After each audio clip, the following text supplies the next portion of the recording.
Welcome. My name is June Adamson, and I'd also like to introduce you to my colleague, Alistair Geragthy, and we'd like to talk to you about improving team working and leadership in multidisciplinary ad hoc teams. Now, the link between team working and leadership and patient safety is well understood, and deficiencies in these areas are major contributing factors to poor patient outcomes.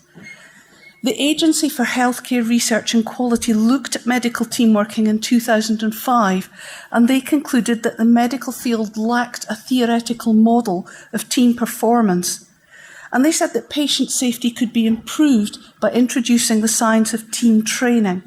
Now, since then, a lot of effort has been put into upskilling the medical workforce using specific interventions and tools designed to improve team working and leadership skills. Now, ad hoc teams can present quite specific challenges. In medicine, they usually involve a multidisciplinary team coming together for a short period to deal with a specific issue, and the most common example would be a critically ill patient. Now, these team members may or may not know each other, and unless they've met before, the skills mix within that group is unknown. Now, members of the team could be anywhere in the hospital when a call goes out. So they're going to arrive at intervals to a rapidly evolving situation. And team members who are present at the start are frequently more junior than those arriving later. Now, to be effective, these people must be able to direct and update new arrivals until someone more experienced takes over leadership. Now, depending on the junior's skills and experience, there can be quite significant barriers to them taking on this role. So here we have our poorly patient. Now, anybody could be first on the scene. It could be me, it could be any one of you, and you are going to be the leader of that team. Now, at some point, you're going to hope for more help coming along, and you've got to be able to pass on and manage that team until the leadership shifts to whoever's appropriate at the time. And to do that, we all need leadership skills. So in recognition of this, we devised an intervention to address team working, leadership and hierarchical barrier issues. The aim was to empower the members of the team using an adaptive model of leadership, which is what we demonstrated in the previous slide, and to improve team formation and coordination during events. So we had some restrictions on our methods. We felt that 90 minutes was the longest amount of time that we could take people out of the clinical area during the working day. We had a multidisciplinary team of between 4 and 6 participants, and this was to review the mix of medical and nursing staff that you would find in a resuscitation team. We got the approval of the nursing and medical directors, and we aligned this intervention to the World Health Organization patient safety curriculum. So in our workshop, we looked at several things. We looked at not only what is a team, but also what an ad hoc team was and the difference between the two of them. We looked at tasks and interdependency, who's done what, when, why. We looked at adaptive leadership, which we mentioned in our lovely Lego Man slide. And we looked at quite specific tools. We looked at the importance of introductions. It benefits the team to know who you are and what you can do when you come into a situation. We looked at SBAR, having a short, snappy handover, not a long, drawn-out handover, so that the people arriving at the scene have enough information to cope with the situation but aren't overloaded.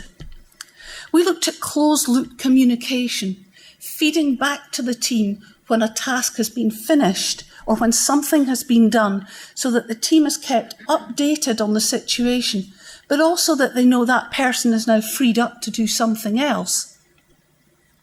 We looked at shared mental models. Some people call it a team huddle. I've also heard it called using 10 seconds to plan the next 10 minutes. So getting the team together, getting everybody on the same page, what's been done, where are we going, what is our management plan for this patient? And we also devised an assertiveness toolkit to help people achieve these.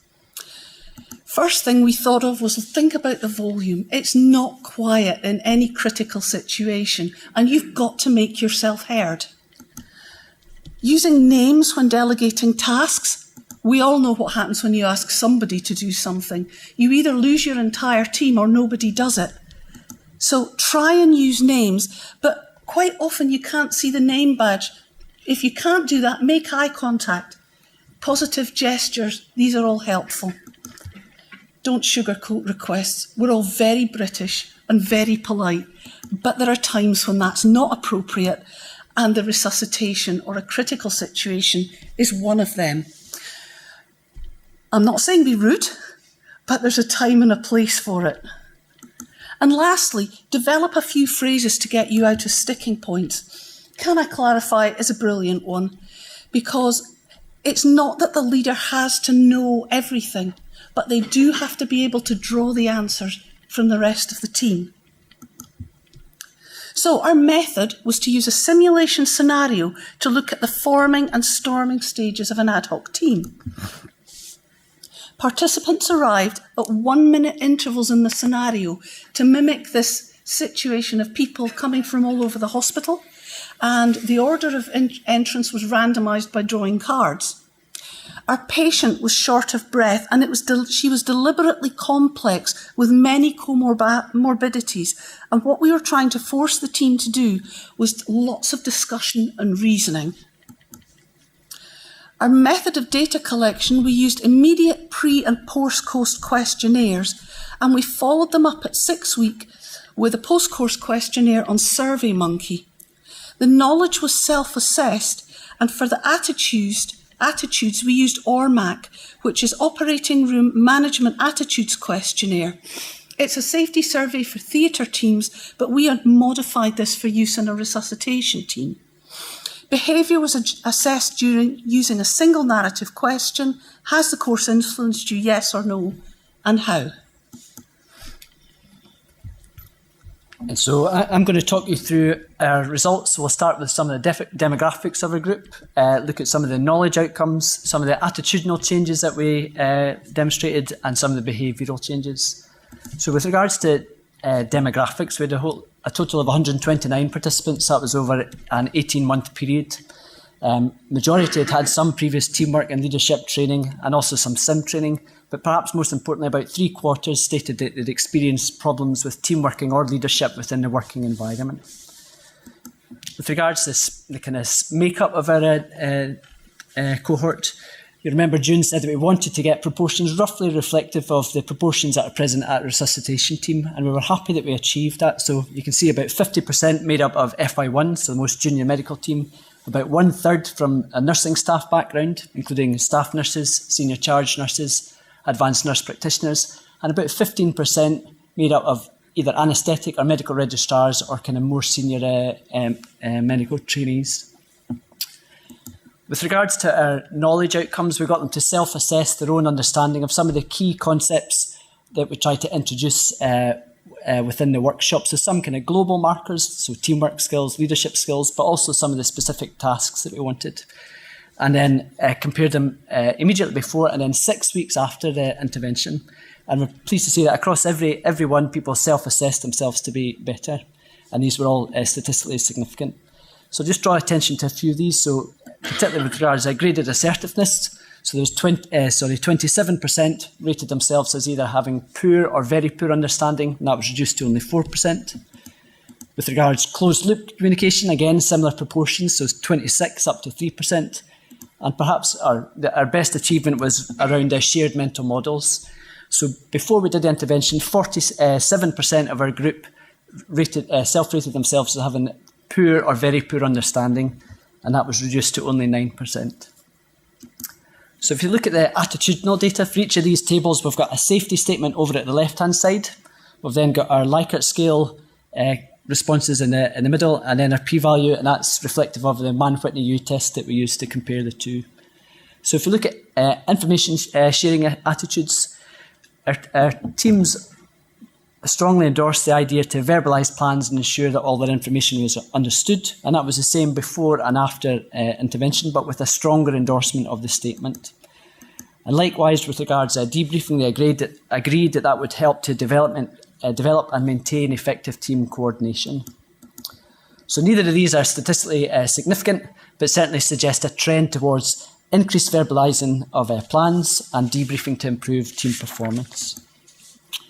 With regards to leadership, our group after intervention strongly endorsed that senior staff should encourage questions from junior medical staff, and this was a statistically significant improvement from before.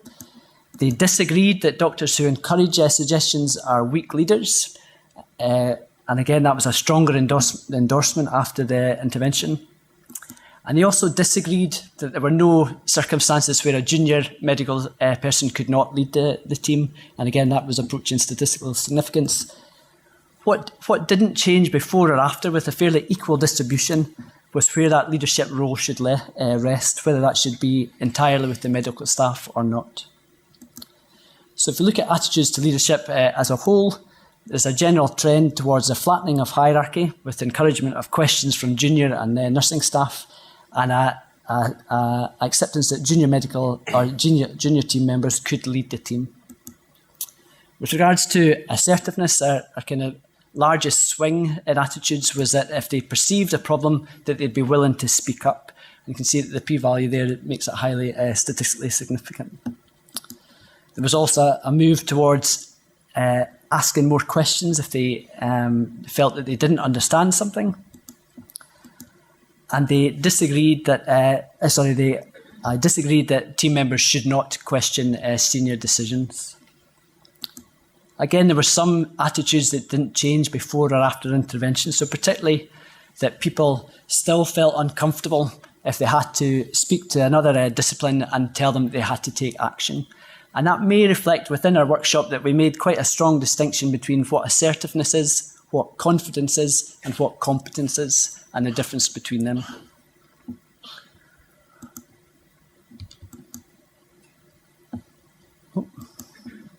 So overall, in terms of attitudes towards assertiveness, there's a trend towards increased speaking up, more clarifying of understanding, and increased questioning of senior decisions.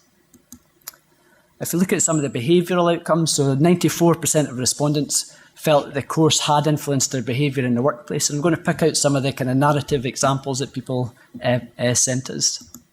So that arrival on emergency, I clearly introduced myself and position, identified who's leading, used people's names to give instructions, and stopped sugarcoating. And we're particularly pleased to see our phrases getting said back to us. And others said that I've been to a number of arrests, I've employed closed-loop feedback, and I've noticed that the arrest is much more coordinated as a result. So linking these communication changes to changes in team performance. They noticed it in themselves and they noticed it in others. So one of my seniors who attended handed out tasks to individual people by name.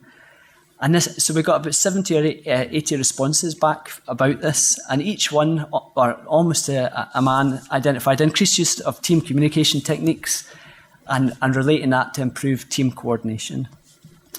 So some of the responses that we got back were really in-depth and clearly got a lot from it. So this is from one of our CT2 trainees. And within the trust, CT2 would be expected to lead the arrest if they were part of the resuscitation team. So I did not feel very confident about leading arrests, even though I had to do so. Over the next month, I worked on developing a bird's eye view, delegating, summarising the work in diagnosis and progress, using the SBAR method to convey information to senior colleagues.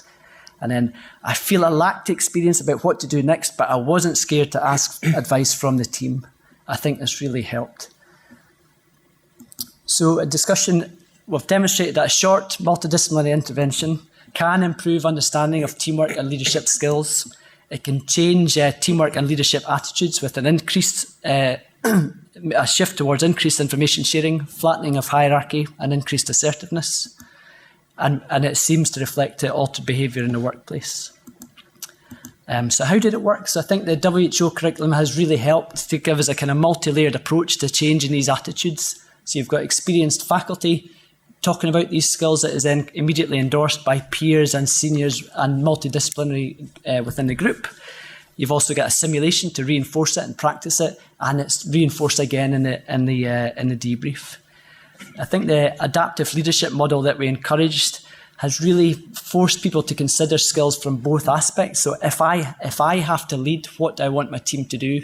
And then considering if I'm a follower, what do I need to give to the leader to allow them to perform that task? Clearly, there's always going to be challenges of leading a multidisciplinary intervention, and these are logistics and getting a balance with service delivery. And that's particularly true of managing to get the nursing staff out with their clinical areas related to workload. And going forward, so the research aspect of this intervention is now stopped, but the training itself is carried on. It's now been for about 3 years or so it's well embedded within the organisation. And what we want to achieve is that these are not attitudinal changes, it just becomes the new norm for attitudes within the institution. And we're hoping to get a bit more objective data about some of these interventions by introducing a short audit kind of debrief tool about some of these skills that is used immediately after a peri-arrest or an arrest call.